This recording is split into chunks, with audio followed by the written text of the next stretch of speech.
Près de 200 tatoueurs de toute l'Europe ont mandaté Fabrice Divisio et le cabinet Baroque Avocat pour déposer un recours inédit par son ampleur devant la Cour de justice de l'Union européenne.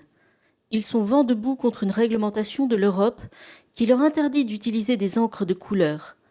Pour Tintin, président du syndicat national des artistes tatoueurs, ce texte condamne à la clandestinité les tatoueurs. On a tiré une balle dans le pied de cette profession qui est en pleine expansion en la renvoyant à la clandestinité, vu que la majorité des tatoueurs repartent dans la clandestinité avec des studios privés. Leur avocat dénonce une application déraisonnée du principe de précaution. D'un côté, vous nous dites que les encres de tatouage de couleur provoquent le cancer, sur la foi de on ne sait pas quoi. Il n'y a pas un seul cas de cancer au monde qui a été déclaré et prouvé que ça a été donné par le tatouage. C'est quand même énorme. Mais de l'autre, vous les maintenez pour les tatouages à caractère médical. Si vous êtes médecin, vous avez le droit de tatouer ces pigments qui sont interdits, pas pour nous, mais pas pour eux. C'est quand même un paradoxe ultime. Ça n'a aucun sens.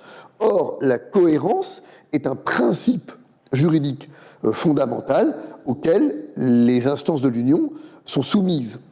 Par ailleurs, l'Europe est seule face au reste du monde avec cette réglementation.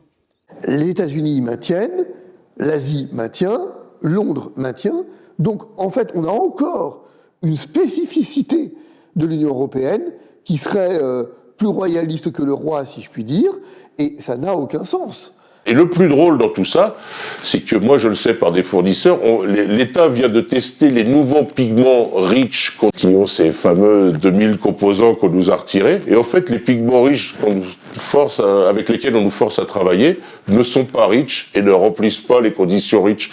Donc qu'on se serve des anciens pigments ou des nouveaux, c'est presque somme toute pareil. L'actualité montre que les peuples européens ne comprennent pas la logique des instances européennes. Mais contrairement aux agriculteurs qui ont mené des actions chacun dans leur pays respectif, les tatoueurs s'unissent pour faire face. Affaire à suivre.